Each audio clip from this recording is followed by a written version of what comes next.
Back in the 70s, board games and improv theater had a baby, and it was called the role-playing game. These games allowed a generation of kids to live out their dreams of slaying dragons and saving kingdoms, all while sitting in their bedrooms and basements. Today, gaming has moved into the cultural mainstream, and role-playing games are back with a vengeance. Join us now as 5 of these former kids come out of the basement and onto the internet to experience adventure, mystery, and obscure pop culture references. It's time for Roll for Combat!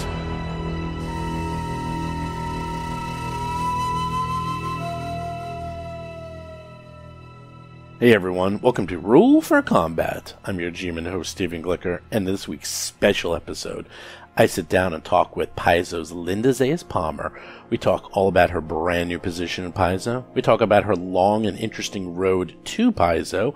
And we talk all about her brand new adventure, The Sandstone Secret.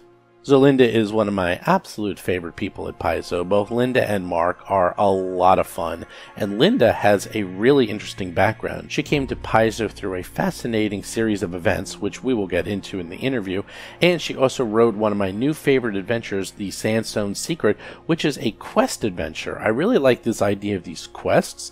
They're super tiny adventures that can be run in an hour. They usually just have like one social encounter or maybe one hazard and trap and then one combat encounter, and that's it.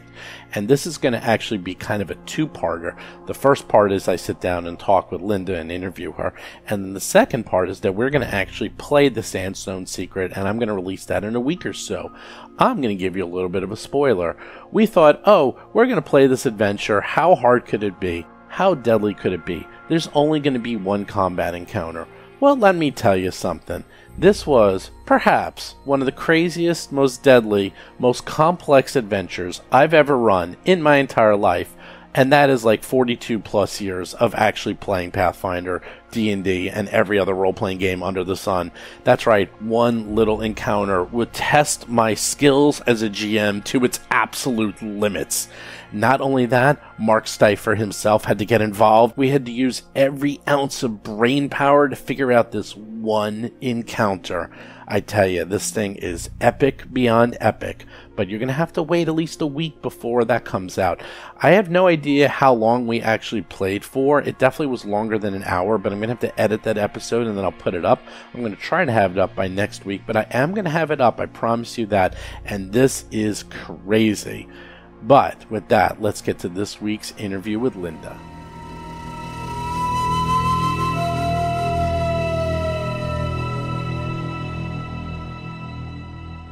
Hey everyone, Steve here, and I have a treat for you. I have the newly christened Organized Play lead developer, Linda Zayas-Palmer, on with me today.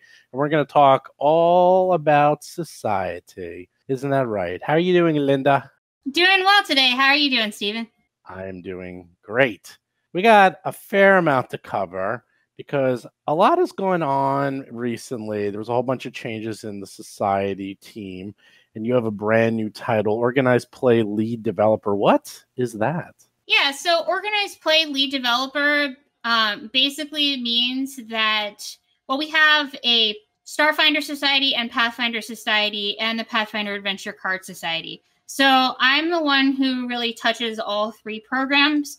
And that means I'm also going to be handling a lot of time management, organizing tasks, delegating things, making sure that things get through on time, and approvals of various products as well. So you're going to just be really, really busy. You're sort of like the traffic person for all society at this point, in a way. In a way, yeah. But I mean, we have Mike and Thurston Hillman, who both do a really great job. So it's not like I don't have great folks to work with on that end. And I also work closely with Tanya as the Organized Play manager. She's the one who really manages the overall trajectory of the campaign, as well as things that have to do with the program and stuff like that. So before we get into that, I actually wanted to go back and talk about your history, because you have a really interesting history of how you came to Paizo. what was your background? Because weren't you like in Massachusetts just playing and GMing like a massive amount? How did you get into role playing and Pathfinder exactly? Yeah, so I first got into role playing as in tabletop role playing games as opposed to the video games because I played the video games since I was a little kid. But I first got into tabletop role playing games actually when I first met Mark. The first day that I met him was the day that he recruited me to his 3.5 game. That was in college, and I played that 3.5 game for several years. And then eventually Pathfinder came out. And he and I played that some at Gen Con. And our group eventually switched over to Pathfinder with the Rise of the Runelord's Adventure Path. It was time to start a new campaign, and Mark put out a poll to say, okay, what adventure do you most want to do? And there were a lot of ideas in there, and the one that ran out was Rise of the Runelords. So that transferred us all over to Pathfinder. And really, we've been playing Pathfinder in our home group ever since. And that started out too. We played a lot. We played Runelords for a bit, but then it was a college group, and things kept breaking up. We didn't really have as much of a consistent group for an ongoing story. So we actually, at that point, turned to Pathfinder Society.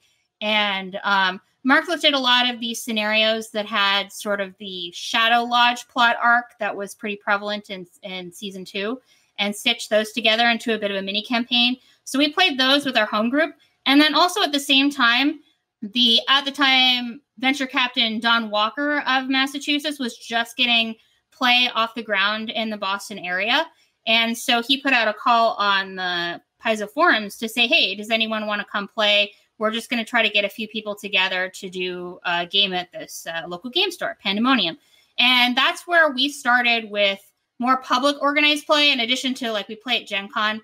But that's where I really got into GMing for organized play myself, because we kept coming back to those games at Pandemonium. I started GMing. We started then coordinating the games for the store. We became venture lieutenants, so we were then volunteer organizers for that store and at conventions and other things like that. And I mean, at a certain point, we were running usually 1 to 2 games every Sunday, and also our home group was doing Pathfinder on Saturdays. So pretty much my entire weekend was Pathfinder for over a year there. And didn't you get to? Weren't you like 5-star GM eventually? Yeah, I'm a 5-star GM. I got 5 stars shortly before I started with Paizo.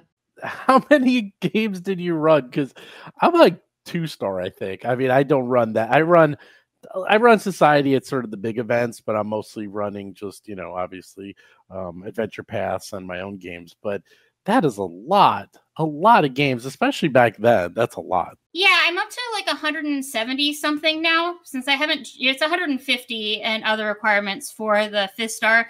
And I haven't actually GM'd Society Adventures that much since starting at Paizo. I just really haven't had the time. And a lot of the other ones I may have done are things like, oh, this is a playtest conversion of something to the playtest that doesn't technically have an adventure because I'm just doing this own thing. Or same thing with 2nd edition, running conversions of special events. So who got 5 stars first, you or Mark? Is Mark 5-star or is he 4-star? He's 5 and he got there first, but we like to joke that it was because the adventure paths that he had run were sanctioned for organized play credit faster than the ones that I had run. So he cheated.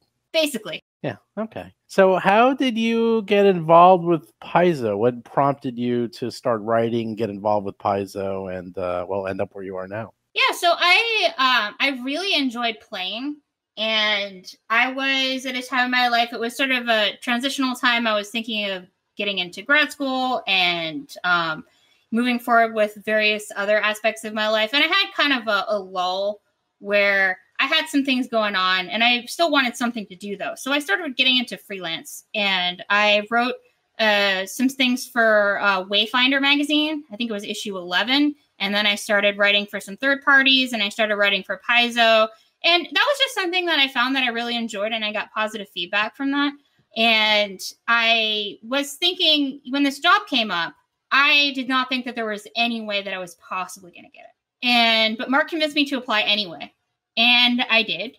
And one of the things that I was really grateful for with the way that the application process works for jobs on the sort of editorial creative team is that we have blind testing. So we take anonymized tests, and then you get called back for interviews based on that in your resume. So I knew going in that, like, there's no way that I was hired just because I'm with Mark or anything, right? It's because I took this test and they saw how I did without my name attached. And I feel like that also really helped me too, because I didn't, from the other direction, that I didn't have as much writing experience professionally, right? I was a home GM mostly, and of course a Pathfinder Society voracious GM and player as well. So how did it, not to, I want to attach you and Mark at the hip, but how did it work between, because you and Mark are together and have been together for something like 11 years. So how did it work out? Did Mark get hired and then you got hired? Or it seems amazing that you started playing this game together and then you both get hired together. It seems like a 1 in a million shot. He got hired actually about a year before I did. And so, I mean, this was really his dream job. So, and I'd finished grad school and I was starting to look for teach positions and things like that. But I figured I can be a teacher anywhere. So let's move out here and let's follow this dream, right? And then when that other job came up, like I said, I didn't think that I thought it sounded awesome, but I didn't think they'd hire me. But Mark convinced me to apply and I got it. So then, yeah, no, we work at the same place. We walk to work together every morning and we walk back most days too. So it's a good thing you guys get along so well, because you even do your new Arcane Mark show, which is so much fun. I think the quote was, "I love the show and I hate streaming shows." I think that was the quote. That is exactly what you said, yeah. Well, you know why? Because streaming shows, I find, they're very slow. Like, if you watch most streamers, most of it is dead air. And as someone who's a big Howard Stern fan, Howard Stern always goes on and says how much work and how hard it is to fill 4 or 5 hours a day every day. And you know what it is? It's really, really, really hard to fill all that airtime. But Mark and you guys talk, and you guys talk voraciously. So the show is never boring. The show just goes and goes and goes. And it's like 2 hours flies by. And it's just a lot of fun, that show. Yeah, I'm glad you like it. It's twitch.tv/arcanemark. And we stream Pacific time. It's 7 p.m. on Tuesdays and Thursdays, and also at 10 a.m. on Saturdays. So, yeah, and it's at least an hour each time. And you guys just talk about pretty much anything. It looks like it's very free form. I mean, you have kind of a structure to it, but you do interviews with people at Paizo, and you just talk about various topics that have to do with, I think it's been mostly Pathfinder. I don't know if you've been doing Starfinder stuff as well, but it seems, at least, well, right now, mostly Pathfinder, because that's the game du jour. Certainly we could talk about Starfinder at some point in the future, but with Mark on that show too, especially with 2nd edition coming out, that is what we've been talking about more. And some of our topics are a little more system agnostic. We put out polls to see what people want us to talk about. And the most popular ones, by and large, are the ones that we call GM tools, where we basically talk about things like designing good encounters and how do you set up an investigation and what happens if the PCs fly off the rails and things like that. Yeah, no, it's a really fun show. I just can't believe you're doing it 3 days a week, and you're doing it, because that's the hardest part, is doing these shows, because everyone starts off thinking, "Oh, I'll do the show," and then usually by the second month, you're realizing they went from fun to kind of a second job, and most people kind of tailor off. But you guys are still doing it. We're on episode 42 or something like that at this point. So there you go. So you must like it. What was your first position at Paizo? My first position was assistant developer. And at that time, I was hired on to assist John Compton. John Compton then was the only developer for Pathfinder Society, which was also we had Pathfinder Society there, and then we also had cards, which were Tanis O'Connor was handling, but that was sort of off in its own lane, talking with the people who make the Pathfinder Adventure card game, Loan Shark. And we'd have some meetings together, but it was very much here we have these two programs, and that's what it is. And at that time, also, the organized play coordinator was Mike Brock, who was the coordinator for many years. So So John was started, then I started, and then a little while after that, then Tanya started, and then once Starfinder became a thing, we all knew that we needed to have an organized play program for Starfinder as well. So then Starfinder Society spun up, and we brought Thirsty on board, and oh my goodness, was that a ride! And then we just did that whole ride again when it comes to launching a new campaign for 2nd edition. Yeah, there's been a lot going on because from what I've been hearing, I mean, I've been around since I remember Mike Brock and I used to hang out a lot when he was still there. And, it was kind of, society was always big, but it seemed almost like, I don't know, it was very kind of more relaxed in a way when Mike was there. And then once Starfinder came about and Tonya took over, things really exploded. It got really crazy suddenly, like almost out of nowhere.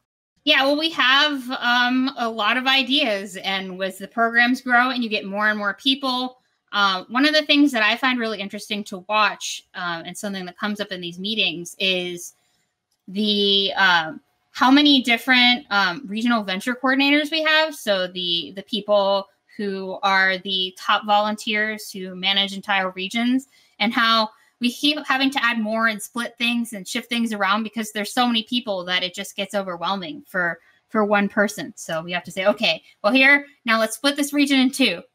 Yeah, in fact, I myself am a venture officer, believe it or not. The first Discord lodge ever was the Roll for Combat Discord lodge. And we just started our 101st table for game day just recently. So, but I'm probably the laziest venture officer around because they run all the games. I just sort of manage everything behind the scenes. I've become officially, I guess that's what happens when you become the organizer. You end up no longer running or playing the games. You just have to spend all your time managing and organizing them. But that's such an important role to have someone doing the managing and organizing. I mean, anyone who's ever done organizing for a convention knows too that there's a lot that goes into it. There's a lot of logistics. There's a lot of people to manage. People have timings. People need to get certain resources for things. So it's an important job. And sometimes I find that it can be a thankless one. So I just want to say that, if your players and GMs don't tell you that they appreciate you, that, I really appreciate all the work that that you and other organizers put in to make these events work. It's just fun because I actually wanted to do it because I live in New York, and New York is weird because people think, oh, New York, must be able to play all the time because there's 20 million people in New York. And the answer is no. There's nowhere to play in New York. No one plays in New York. There's no real estate. It's just a very, very hard place to play organized play. So we play online. I play online almost exclusively. And that's what I was mostly interested in. And that's when I met Hillary Moon Murphy. And I kind of like play by post, but to me, it's a little too slow. That's why I do play by Discord, because play by Discord is really fast. And I wanted to get it off the ground. And I started it up about 1.5 years ago. We were kind of like the test case. And as soon as I put out word that I was going to start it, we opened up 6 tables in one day, and it just exploded. And then it got sanctioned. And ever since then, we have usually, at least 50 tables going on simultaneously at the minimum. So yeah, it's great that you can play so many different ways. You can play online, you can play on Discord, you can play on Play by Post, you can play through VTT, you can play obviously in person, the most traditional way. You can play at home if you want. You don't even have to go somewhere. You can have your own home games. It's really great. And I do like the organized play.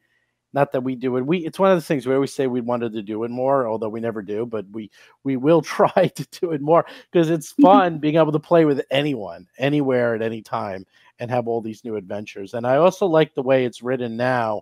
I think it was hard because everything was written for 6 people, and now it's written for 4 people, and then you bring it up.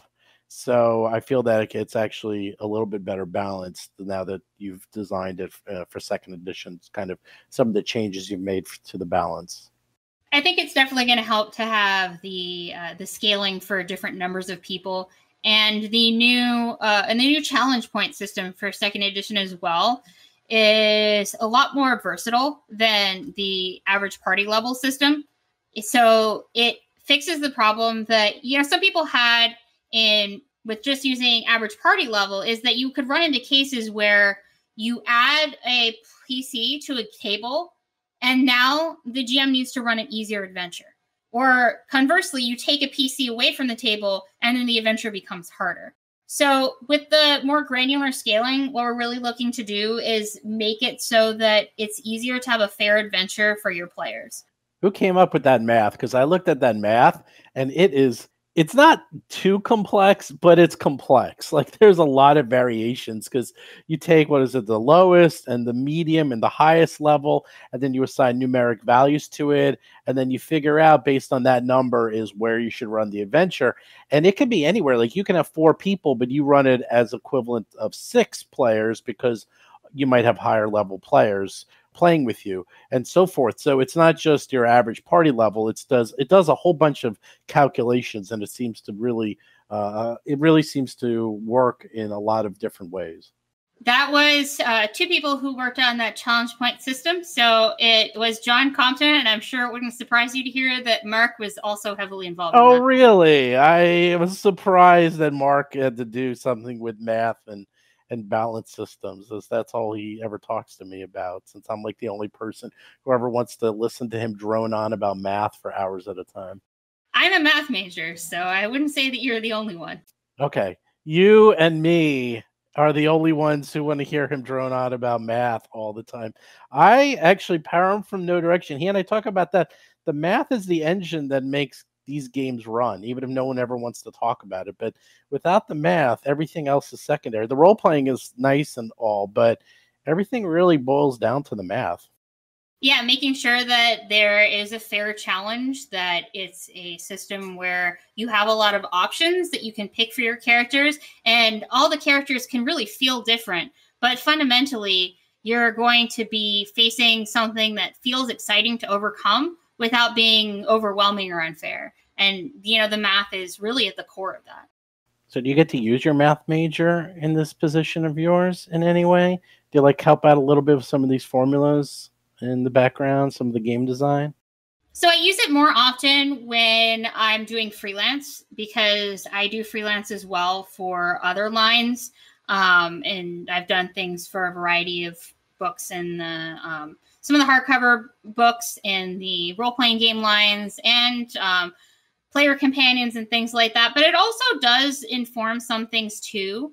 Like, for example, the mechanics in first edition, when you have a lot of players who are all rolling for a single check, determining what a fair DC for that check is. Because what I would have seen in a lot of previous adventures is that maybe it's like, oh, everyone rolls, just give it a +2. But no, it's actually a lot more in depth than that. You have to assume that it's something like the player with the lowest bonus is going to be rolling like a 17 or 18. And that's the bare minimum that you would expect, because once you get all these dice coming together, then what you actually expect, those numbers that are create an appropriate challenge, they can kind of be a sticker shock when people look at them, but that's what the math tells you.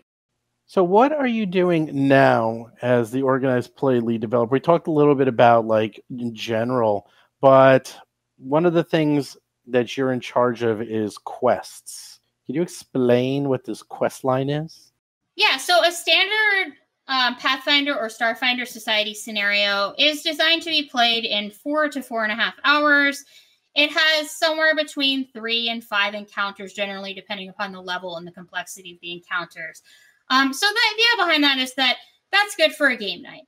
But there's a lot of cases where people are looking for something that is a shorter form. So whether they're doing something like this episode, where people want something that's just quick to listen to and enjoy, whether they're at a game store where they don't have time to sit down for 5 hours because that slot isn't open for that long, or if they're at a convention and people just want to sit down and try something out, the shorter form can really be useful in a lot of ways. So quests generally have one encounter, and then they may also have something that's a little smaller than the main encounter, like some kind of a trap or a hazard or a bit of a social bit or something like that. But it's definitely a shorter form factor. But this is legal for society play because you have the new system where instead of having 3 adventures and then you level up, you're using almost points, like hour points. So it takes on average 12 hours to have your character level up, with the regular adventure counting for 4 points, and now the quests count for 1 point. So you can either do 12 quests and level up your character, or 3 larger society adventures. Yeah, because we had quests before that are organized into quest packs. And then that was a little bit awkward when you have the idea that one scenario gives 1 XP and that's it. The quests have to give this weird fraction of an experience point, and then the different ways we adjudicated that, it just wasn't really as clean. So the idea where it's just, you do a quest, that's the basic unit, that gives you 1 XP. And so quests can really be part of your character's story without having to do things where you keep track of, wait, did I finish out this sheet where I was tracking all the quests that I was doing? No? Okay, I guess I can't go back to that one because I started this other adventure. It was just rather complicated, and I'm glad to have a more streamlined system. So right now there's only 1 quest out, the Sandstone Secret, that was written by you. That's right, you wrote this little adventure that we're going to run right after this interview, and we're going to see how deadly you made it.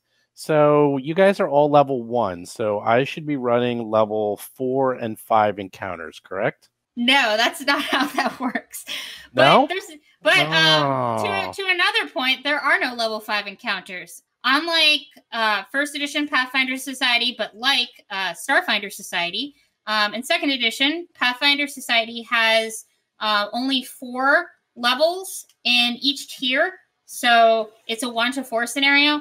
That gets rid of that kind of weird gap level in the middle where you would have a scenario for level 1 to 5 characters that had a mode for level 1 to 2 characters and a mode for level 4 to 5 characters. And then you had, like, what do you do if you have all 3rd level characters? And that was a little more complicated as well. Aha. Oh, I was getting confused because there's some creatures in here that are creature 6. So 6 level creatures. I think you'll be okay. I think you could take it on. I know you guys like a challenge, right? 6 level creatures are not appropriate for first level PC, Steven. Okay. All right. We'll do that later. Actually, Mark was saying that there's that new mode that it sounds like you invented it. We didn't invent it, but there was someone, I think, on the Paizo forums with a handle that had Anguish in its name. And so then Mark was calling it Anguish Mode for if you accidentally play a version that's adjusted for characters several levels higher than you. Yeah, that was right. So his name was Anguish. And so it sounded like a good idea. So I saw that it was like called Anguish Mode, which I love because then you can try it out. And I guess it's not official. And obviously if your characters die, they can come back to life. But it adds a new fun flavor where you can like run it a full tier higher than it should be just for the challenge of it. Obviously, I don't know if you'd really want to do that for a full, society adventure because those already take 4 or 5 hours. But for quests, they're perfect because a quest is like an hour. So you can just run it and then run it again in Anguish Mode and just see how you do. Yeah, I mean, because what you'll get these encounters that are balanced for, oh gosh, this should never be thrown at PCs. Like, just never. But never is fun. Never shows you, but if you get through it then you realize you're that much better than the system. Yes, it's certainly a good way to get bragging rights. As long as people don't think that's like actually how the system is balanced. That's okay. Well, I might have to do a little bit of Anguish Mode, and I was going to put in a squirrel swarm, but it wasn't really appropriate for this adventure, but I am going to stat up a squirrel swarm and have that in there. I thought Leshy Swarm, but that's not nearly as funny as a squirrel swarm. It's also hard to say. Well, there is a Leshy Swarm in first edition. I wrote a spell that lets you summon a swarm of tiny Leshies. In first edition, but not in second edition. And I'll tell you, so your character took the summon insect or fungus, I believe it is, for first level. Yeah. Except for one problem is that it's -1 creature. That creature doesn't exist in the bestiary, by the way. Is there not a level -1 insect or fungus? No, there is not. I looked carefully because I was going to put it in the program. There is a level 0, but there is no level -1. In that case, I'll prepare a different spell. What? No! Fix the bestiary. Quick, Linda, write up a monster. We can make it unofficially official. There you go. I can't just create a monster on the fly. It's 2nd edition. It takes like 5 minutes. I've created tons of monsters and just... Actually, don't tell Ron that how fast I write your monsters. Or maybe do tell him and then get more freelance because you get known as someone who's both reliable and fast. Okay, I will tell him that. Fungus starts at level 9, and you have Fungus. You only have level 9, level 19, and level 21. And then, Plant is level 0, leaf fleshy, and level 1, level 2, level 3, level 4, level 6, 8, 10, and 15, but no -1. So until you guys come out with some new monsters, that spell's kind of it's kind of a brick. I just asked Mark. He doesn't have anything more to announce on future products for that. Oh, okay. What is going to be happening with quests down the road? Or is it just for Pathfinder? Are they going to be Starfinder quests? Are these coming out every month? Like, now there's only one out. So what's the long-term path for these? Well, we have one that's just finished development and another one that's in, and I'm going to be ordering a couple more. So quests are definitely something that we want to continue doing. We have them certainly on the docket through the end of 2019.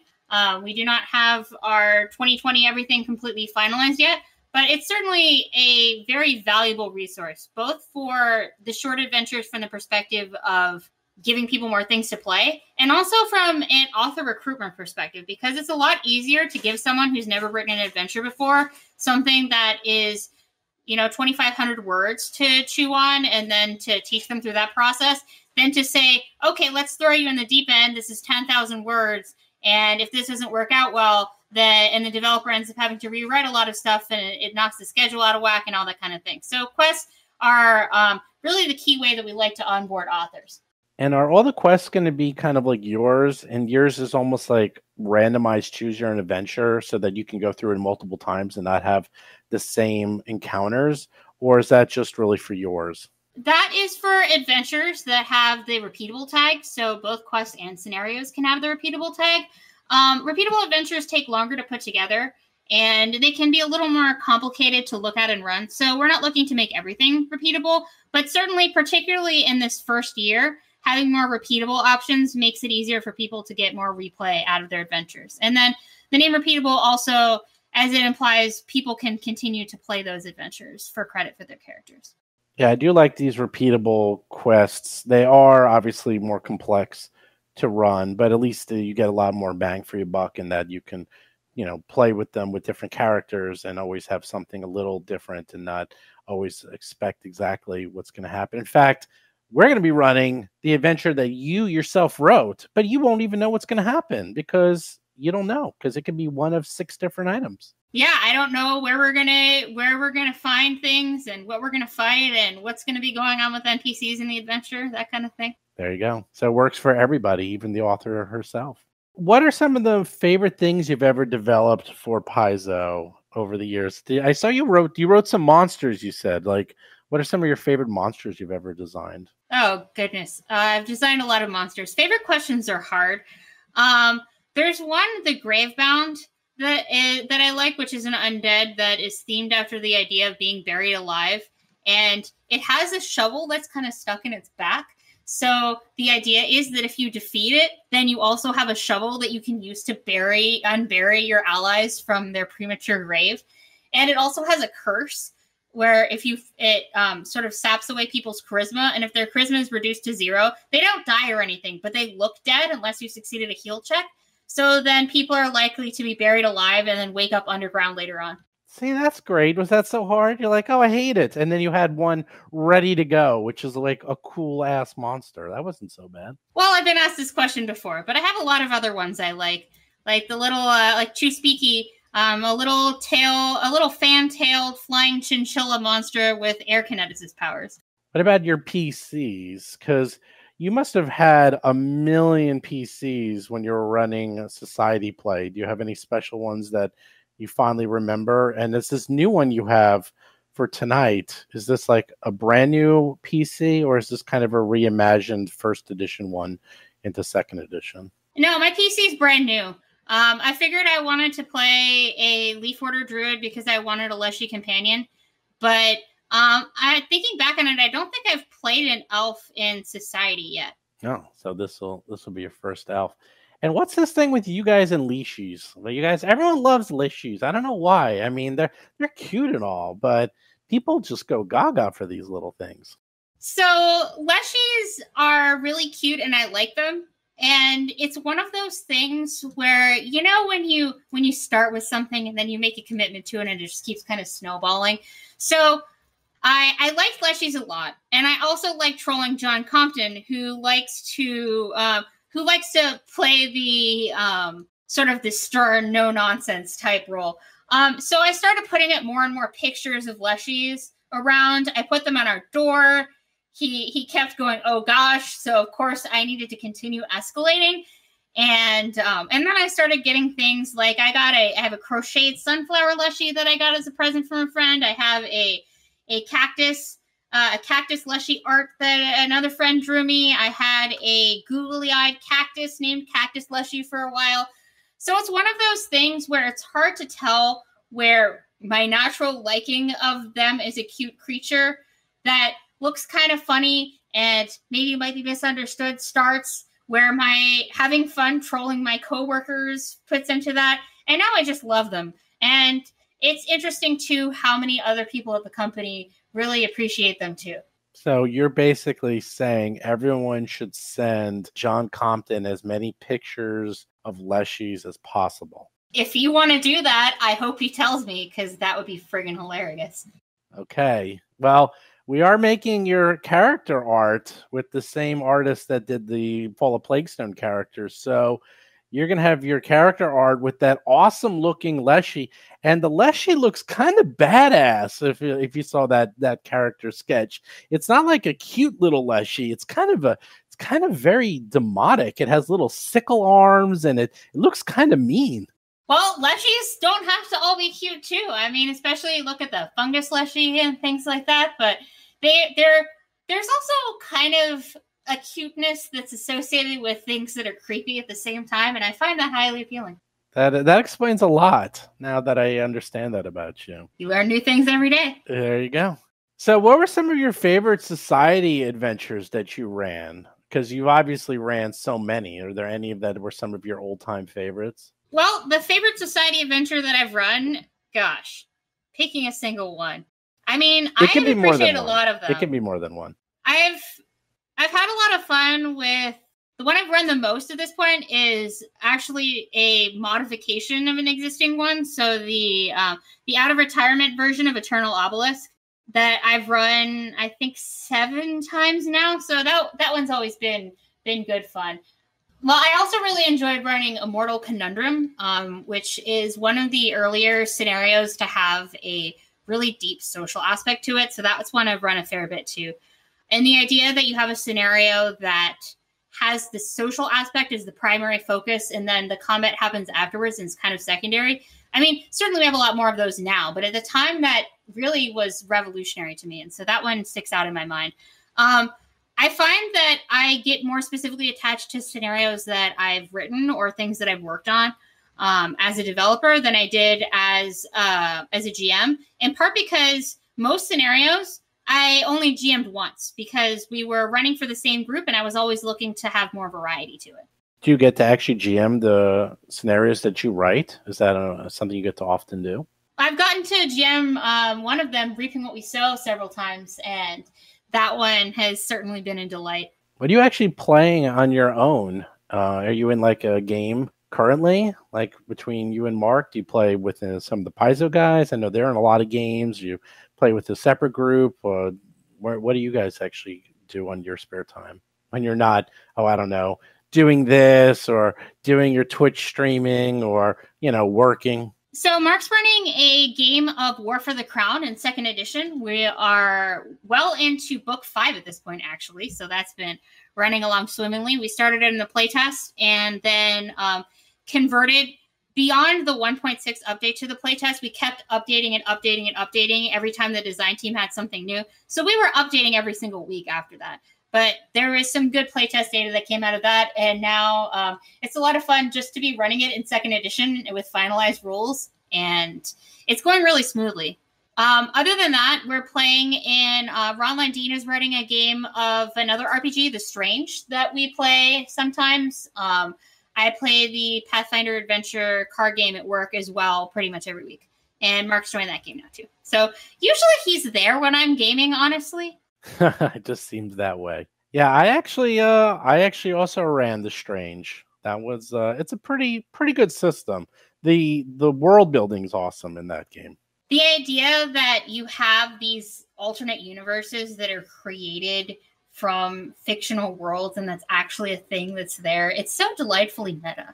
It is. It's actually very much like Nine Princes of Amber, though, because that's kind of, if you ever read that, the Zayas-Palmer series, it's like, and obviously a very famous old-fashioned series where there was infinite Earths, and they were all mirror images of Amber, which was like the original Earth. It's fun to play around with, especially the idea that you have Arden, or however that's supposed to be pronounced, that alternate universe that's based on a fantasy RPG that will like actually literally use video game conventions in it, and the characters know video games, and they also know that the universe uses video game conventions. But it sounds like, yeah, you guys, so you started off with 1st edition, War for the Crown. Then you slowly converted to 2nd edition. You're up to book 5.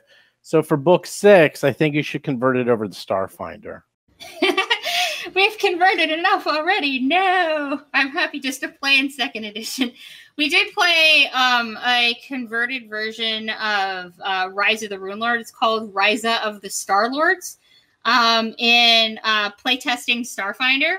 And that was basically Rise of the Runelords plus a bajillion bad puns and references to current events. See, that's the type of stuff people would love to see if it was like unofficially released or something. Even just reading through that sounds like fun.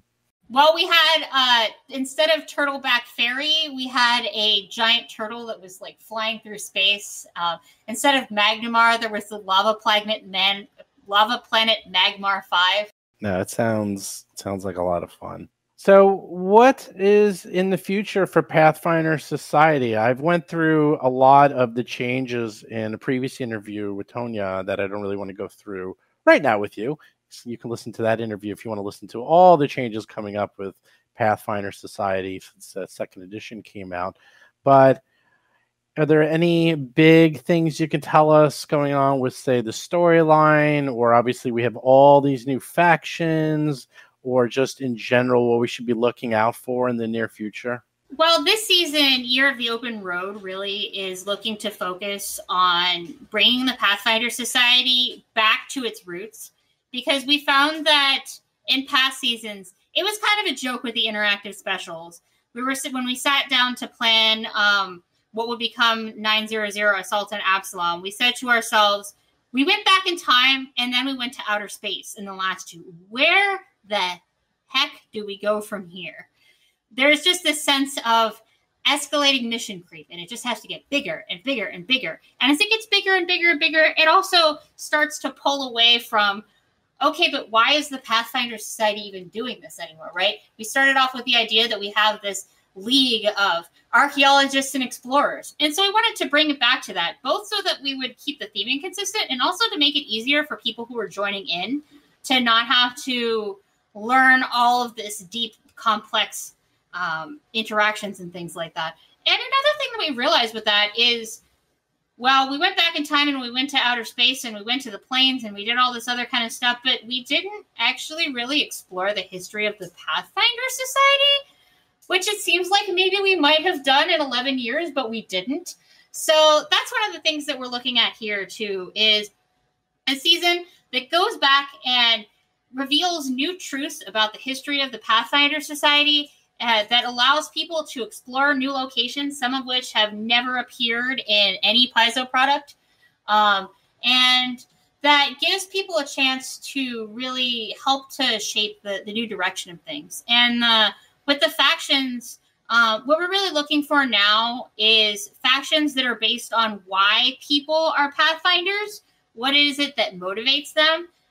Rather than external forces that are pushing on the society. Because again, there's this idea that the society itself was getting pulled in so many different directions. But what does it really mean to be a Pathfinder? Let's get back to the basics there. And so the new factions came both from that sense, and also two of our factions, the Envoys Alliance, which is sort of the Pathfinder Union, people looking out for each other, trying to move the Pathfinder Society's policies to be more concerned about individual agents and working together, helping each other out. And the Verdant Wheel, the Nature faction, both of those were not on our initial list. But what we did was we came up with a list of ideas for what would be seeds for factions. And we put those out to a poll. And then we also had a thing at the bottom of the poll that says, if you have any ideas that aren't covered by this, please suggest them here. And then there were two standout ideas that came from those write-in suggestions. And those were the Nature faction and the faction about people who actually care about their fellow Pathfinders. So that's where those two factions came from. And then the old factions, a lot of them were either destroyed or have been scattered since the Whispering Tyrant got free. Is that correct? So the old factions are stepping back in prominence, but if you look at scenario 1-01, Absalom Initiation, in that scenario, we really present where those other faction leaders are, because it's not that they just disappeared off the face of the earth, or Golarion in this case. They have other things that they're now doing, other goals that they have and objectives that they're pursuing. Some of them got promotions. Some of them decided that maybe they should actually go spend more time with their family. Yeah, there's a lot of different things that happen with those leaders, but no one between the latter scenarios in season 10 and Absalom Initiation, there aren't any faction leaders who we're not saying what happened to them next. But this is a nice way to kind of soft reset, because it's been 10 plus years if you count season 0 of Pathfinder Society, and it would be hard to get people into the game with all that history. So you're able to kind of do a soft reset, and then even just reset the whole Pathfinder Society of, as you said, sort of doing self-reflection. Because I was thinking about it while you were describing that. I don't really know that much about the pet. It's like through kind of backstory you do, but not through direct adventures. A lot of them had to do with, okay, here's your assignment, go run off and save this thing. And that was pretty much 95% of those adventures. And that's why it's a big goal of this season to start to get back into more of what does it mean to be a Pathfinder. That informed the faction system, and that also informed the training system, where PCs decide how was their training process with the Pathfinder Society. Did they affiliate more with the scrolls, who are about knowledge and information and preserving history? Did they affiliate more with the spells, who are about, well, magic? Or did they affiliate more with the swords, who are about martial prowess and survival skills and other things like that? So by having the selection that goes into character creation for Pathfinder Society of how did you train, and then also having the factions that say, well, why are you a Pathfinder? What are your goals? The idea is to bring people in more from the very beginning into what it means to be a Pathfinder. What about the harder adventures? I'm trying to remember the ones that Jason wrote. The Bonekeep? Bonekeep. Are you going to do some more Bonekeep type adventures? Because those seem to be very popular. Bonekeep adventures that only have that really hard mode with them, they're popular with small circles, but when we looked at the data for the community as a whole, they weren't as popular. So what I would expect to see more of is adventures that have hard mode options that GMs and players can turn on if everybody at the table wants to, rather than adventures that are only applicable to people who really want a challenge. So you're saying that I'm insane and I'm in the minority, because I know me and all of our players would probably only want to do hard mode. I didn't say that, but I will say that, I think that it would be a relatively small group of people who would necessarily want to play the Anguish mode. But if that's what you are interested in doing, I mean, Society scenarios aren't only to be played exactly following the rules of society for society credit. People can just take them and adapt them and play them however they want. Oh, so like tonight. I got it. I now have permission from the author herself to adapt and change it as needed. Good. I mean, given that this is going to be one of the earliest times that people see this adventure, and earliest times that they see things with second edition, I would prefer for you to run it as it is, rather than introducing confusion. Aww. And then having people online say like, oh, wait, no, that wasn't how it's supposed to be, or oh, that looks too hard and stuff like that. But, if we then wanted to run it as, again, in a special mode that had other weird stuff going on that could possibly be a sequel episode or something like that, I totally down. Well, you're really worried about me doing this. You don't know me that well. I'm totally joking. I won't do that. I won't really do that. Will I? Could I? I'm actually, see, I talk a big game. I talk about being a really nasty killer GM, but I'm really not. I'm actually very, very nice. Although I did kill off Perham's first 2001 character, and I'm going to continuously tout that to the end of time, that his very first Pathfinder Society 2 character is dead, because I critted him 3 times in a row. Yeah. Oh no, Perham's first character. Yeah. It happens. It happens. It was 3 19s, and it was also on a trap that doesn't have reduced attacks modifiers. There's no attack modifiers for the second and third attacks, so they were all at whatever plus, and so they were all crits. So we went all the way down to dying 6. Now, according to Mark, he said we didn't think you can use the hero point, but Mark said he thinks you can use the hero point and would have brought him back down to dying 2. But Perham said, quote, "That's not nearly as much fun," end quote. So I think even he approved of his own character dying. Well, hero points, you don't have to use them if you don't want to. That is true. That's right. It is optional. So if you want to let your character die, you can let your character die. Anything else you want to tell us about in the near future, Linda, to be on the lookout for? Any secrets that we should be looking out for, either in Pathfinder 2 or Society in general? Well, I will say that if you have seen the guide as it is right now, the Guide to Organized Play for Second Edition, that's not, you may have heard that it's a wiki. It is not currently a wiki. That is not its final form. We are working hard to revise a variety of things to make them work more smoothly. So if you have feedback, this is an excellent time to let us know. Excellent. So for those of you who are curious, we're going to be playing the Sandstone Secret by Linda, the quest. It's going to be myself, Linda, Mark, Chris, and John. And I'm going to play it as written, level 1, nice and easy. We're going to do baby mode, so everyone can hear exactly how it's supposed to be played. And then I'm going to dial it up to 11, and we're going to probably try Anguish mode, and I'm just going to kill everyone off as brutally as possible. But be on the lookout for that in the very, very near future. Sounds good. Hey everyone, Steve here. So once again, Linda, thank you so much for joining us on the show. Make sure you guys do check out Arcane Mark. I really enjoy watching them. They're incredibly entertaining, and they interact with the audience, and they are on all the time. It's at every Tuesday, every Thursday, and every Saturday. Both Mark and Linda do their live Twitch show, and it's at least an hour long, sometimes 2 hours. Do check it out. It's a lot of fun.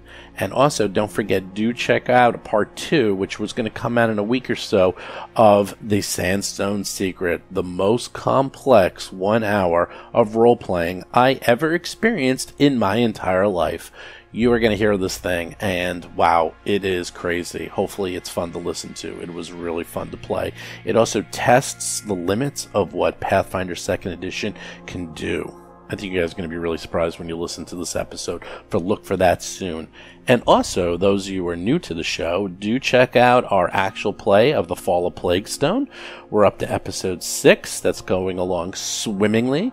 And of course, do check out episode 100. That's right, episode 100 of the Dead Sun's Adventure Path that we are playing through. Yeah, don't worry, you don't need to jump into episode 100. You could actually jump into episode 91. That will bring you up to speed, and everything that occurred from episode 0 to 90 is recapped. So jump right into episode 91 if you don't want to listen to the previous 99 plus episodes of the Dead Sons Adventure Path. But if you want to, go right ahead. It's really fun, and the guys are awesome. And finally, don't forget, we will have lots more interviews with lots of people from Paizo. We regularly have people in Paizo on our show. Now that the big Gen Con Pathfinder 2nd release has sort of come and gone, things are calming down a little bit. That doesn't mean we're going to stop having people on the show. We're going to continue having people on the show, talk about anything new that's coming out, talk about Pathfinder 2nd Edition, and now we're going to actually start talking about what to expect now that the initial wave of books have come out. Now we can start looking towards some of the new books, some of the new ancestries, new backgrounds, new classes, things like that that are coming out sooner than you think. So be on the lookout for that in the near future. Anyhow, with that, thanks for listening, and I'll talk to you later.